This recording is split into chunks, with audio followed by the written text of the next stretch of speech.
Hello friends, రేపటి complete episode ఇప్పుడు ఈ వీడియోలో చూడండి. ఇక పార్వతి వాళ్ళన్న కోపంతో ఈ పెళ్ళి జరగడానికి వీల్లేదు.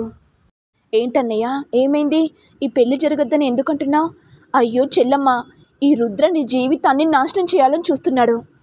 ఇదిగో చూడు, ఈ రుద్రగాడు ఆల్రెడీ గంగని పెళ్లి చేసుకున్నాడు. అది కాకుండా రుద్ర గంగని పెళ్లి చేసుకొని ఇక బాక్సింగ్ రంగంలో కూడా దించాడు. ఇక గంగ కూడా బాక్సింగ్లో గెలిచింది. పార్వతి, ఏంటన్నయ్య ఏం మాట్లాడుతున్నావు? ఆ గంగ బాక్సింగ్లో గెలిచిందా? అవును చెల్లమ్మ, రుద్రగాడు నిన్ను మోసం చేశాడు. రుద్ర, నిజం చెప్పు, మా అన్నయ్య చెప్పేది నిజమేనా? నువ్వు గంగను పెళ్లి చేసుకున్నావా? గంగ బాక్సింగ్లో గెలిచిందా? అవును పార్వతి, గంగను పెళ్లి చేసుకున్నాను అని అనేసరికి ఇక పార్వతి ఒక్కసారిగా షాక్ అవుతుంది. ఇటు ఏమో గంగ ఇక ప్రైజ్ని పట్టుకొని ఇంటికి రాగానే ఇక పార్వతి వెంటనే గంగ మెడలో ఉన్న తాలిబొట్టును చూసి భరించలేక, నువ్వు అది కలిసి నాతో ఆడుకున్నారు కదా, ఇలా అనుకుంటున్నానో లేదో మాటల్లోనే వచ్చింది. ఎందుకు రుద్ర నా జీవితంతో ఎందుకు ఆడుకున్నావు? గతంలో మనిద్దరం ప్రాణానికి ప్రాణంగా ప్రేమించుకున్నాం. చివరికి అన్ని విషయాలు మర్చిపోయి ఇప్పుడు పెళ్లి చేసుకుందాం అనుకున్నాం. కానీ నువ్వు గంగ మెడలో ఎందుకు తాళి కట్టావు రుద్ర? మరి నా జీవితం గురించి ఎందుకు ఆలోచించలేదు అని అంటుంటే ఇక రుద్ర మౌనంగా ఉండిపోతాడు. ఇంతలో వీరేంద్ర కోపంతో, ఏంటి ఇషిక, అయినా ఈ గంగకి ఆ మణిగాడితో పెళ్ళి కావాలి కదా, మరి ఈ గంగ ఏంటి డైరెక్ట్గా ఇక్కడికి వస్తుంది? అంటే కొంప తీసి గంగకు రుద్రగాడికి పెళ్ళైంది కావచ్చు. వాడు చెప్పేలోపు నేను ఫోన్ కట్ చేశాను కదా. బ్రో, నువ్వేం చేస్తావో తెలీదు. గంగ మాత్రం ఎట్టి పరిస్థితుల్లో పెళ్లి మండపంలో ఉండకూడదు. తనని బయటికి పంపిస్తేనే రుద్రకి పార్వతికి పెళ్ళకపోతుంది. మన ప్లాన్ కూడా సక్సెస్ అవుతుంది. ఇష్క, నేను ఆ గంగ సంగతి చూసుకుంటాను. చూడు గంగ, నీ వల్ల ఇంట్లో పరువు పోయింది. ఫ్యామిలీ కూడా అంత అల్లకల్లోలంగా ఉన్నారు. ఇక్కడి నుంచి వెళ్ళిపో అని అనేసరికి గంగ కోపంతో, పొమ్మని చెప్పడానికి నువ్వెవరివి? నాను రుద్రప్రతాప్ గారికి భార్యని. చావైనా బ్రతికైనా ఆయనతోనే ఉందని ముడిపడి ఉంది ఈ తాలితో. ఇక వీరేంద్ర కోపంతో, చూసారా అత్తయ్య, గంగ ఎంత పొగురుతో మాట్లాడుతుందో. రుద్రబావని పెళ్లి చేసుకుంటే సరిపోతుందా? సాక్ష్యాలు కూడా ఉండాలి కదా. ఏ సాక్ష్యాలు లేకుండా పెళ్లి చేసుకుంటే మా రుద్రబావతో నీకు పెళ్ళైపోయినట? బావా, నువ్వైనా చెప్పు, గంగ నీ భార్య కాదని. చూడు వీరేంద్ర, గంగ మెడలో నేనే తాళి కట్టాను. సాక్షులుగా 10 మంది కూడా ఉన్నారు. ఇక ఇప్పుడు గంగ నా భార్య అని అనేసరికి శకుంతల కోపంతో, రుద్ర ఏం మాట్లాడుతున్నావు? మరి పార్వతి పరిస్థితి ఏంటి? పెద్దమ్మ, మీ మాట మీద నిలబడాలనుకున్నాను, కానీ గంగ జీవితం గురించి ఆలోచించాను. తను బాక్సింగ్ మీద పట్టుంది కాబట్టి తనని వదలలేకపోయాను. గత్యంతరం లేక ఇక గంగ మెడలో తాళి కట్టాను పెద్దమ్మ. ఇక వీరేంద్ర కోపంతో శకుంతల దగ్గరికి వెళ్ళి, అత్తయ్య, ఆ రుద్రగాన్ని అస్సలు నమ్మద్దు. కావాలనే గంగని పెళ్లి చేసుకొని వచ్చిందే కాకుండా మీకేంటో లేనిపోని మాటలు చెప్తున్నాడు. గంగా, నువ్వు వెళ్తావా? లేకపోతే మెడపట్టి నేను బయటికి గెంటేమంటావా? ఏంటి వీరు సార్, ఏం మాట్లాడుతున్నారు? ఇప్పుడు నాను రుద్ర సార్కి భార్యని. అయినా నన్ను ఇంట్లో నుంచి వెళ్ళగొట్టే అర్హత మీకెక్కడిది? మీరు కూడా మా ఇంటికి ఇల్లరికంగా వచ్చారు. మీరు మా ఇంట్లో ఉండడం కాదు, మీరు మీ అమ్మ వాళ్ళ ఇంట్లో ఉండండి.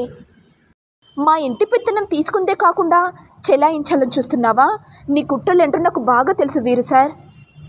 ఈ కుటుంబాన్ని ఎల్లవెల్లలా నేను కాపాడుకుంటాను. ఈ కుటుంబానికి ఏదైనా హాని జరిగిందనుకో వీరు సార్, మిమ్మల్ని వదిలిపెట్టను.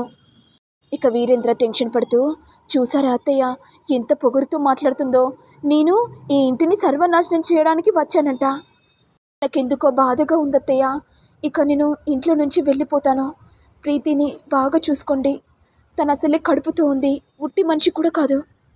ఇక శకుంతల కోపంతో గంగ చెంప పగలగొట్టి, అసలు నువ్వేమనుకుంటున్నావే?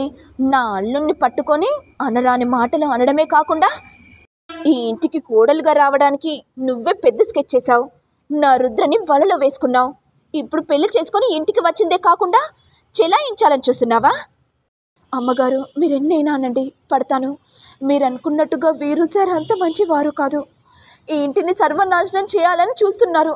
కానీ నా మాట ఎందుకు వినట్లేదు అర్థం కావట్లేదు. నీకు ఇలా చెప్తే బుద్ధి రాదే అనుకుంటూ శకుంతల వెంటనే ఇక గంగను మెడ పట్టుకొని బయటికి గెంటిస్తుండగా రుద్ర అడ్డుగా వచ్చి, పెద్దమ్మ, నా భార్యని ఎందుకు ఇంట్లో నుంచి బయటికి వెళ్ళగొడుతున్నారు? ఏంటి రుద్ర, ఏం మాట్లాడుతున్నా? ఈ గంగ నీ భార్య అని అనుకుంటున్నావా? అవును పెద్దమ్మ, గంగ ఎప్పుడు నా భార్య. అన్ని బాధ్యతలు చూసుకోవాల్సింది నేనే. సరండి, రుద్ర ఏం మాట్లాడుతున్నాడు? గంగని ఇంటికి తీసుకొస్తున్నాడు. మరి ఇంటి పరిస్థితి ఏంటో మీరైనా ఆలోచించండి.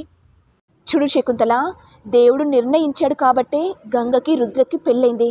నువ్వెన్నైనా చెప్పు, గంగ ఈ ఇంటికి కోడలుగా రావడం నాకు ఇష్టమే. అమ్మ ప్రీతి, వెళ్ళి హారతి ప్లేట్ తీసుకొనిరా.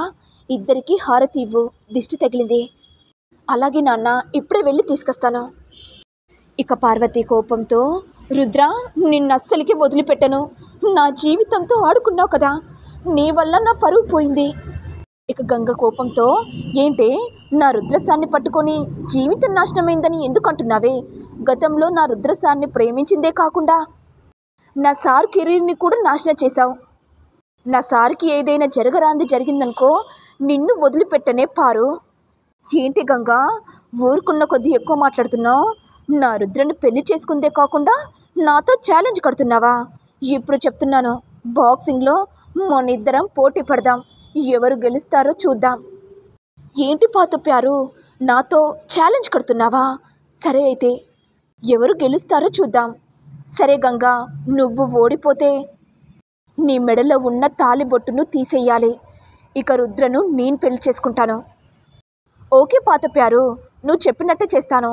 మరి నువ్వు ఓడిపోతే నేనేం చేయాలనో చెప్పనా? చెప్పు గంగా. నువ్వు జీవితాంతం నాకు పని మనిషిగా ఉండాలి. అలాగే గంగా, నీ ఛాలెంజ్కి ఒప్పుకుంటున్నాను. త్వరలోనే రుద్ర నా వాడైపోతాడు. అవునా పాతప్యారు, త్వరలోనే నువ్వు నాకు పని మనిషిగా కాబోతున్నావు. అన్నయ్య, మనం ఇక్కడి నుంచి వెళ్దాం పదా. ఇటు ఏమో ప్రీతి సంతోషంతో ఇక ఇద్దరికి హారతి ఇచ్చి బొట్టు పెట్టాక ఇద్దరు కొడుకాలు పెట్టి లోపలికి రాగానే విజయేంద్ర సంతోషంతో, నాన్న రుద్ర, నువ్వు గంగను పెళ్లి చేసుకొని వస్తావని కళ్ళు కూడా ఊహించలేదు. గంగ నా ఇంటికి కోడలుగా రావాలని నేనెప్పుడో అనుకున్నాను. ఆ దేవుడు నాకు ఇలా వరంగా ఇస్తాడని కూడా ఊహించలేదు. గంగా, నువ్వెంత మంచిదానివో నాకు బాగా తెలుసు. కల్మషం లేని దానివి. డబ్బుకు ప్రాధాన్యత ఇవ్వవు, మనుషులకు విలువ ఇస్తావు. అదే నాకు నచ్చేది గంగా. నేను అనుకున్నట్టుగానే నువ్వు నా ఇంటికి కోడలువయ్యావు. చాలా సంతోషంగా ఉంది గంగా.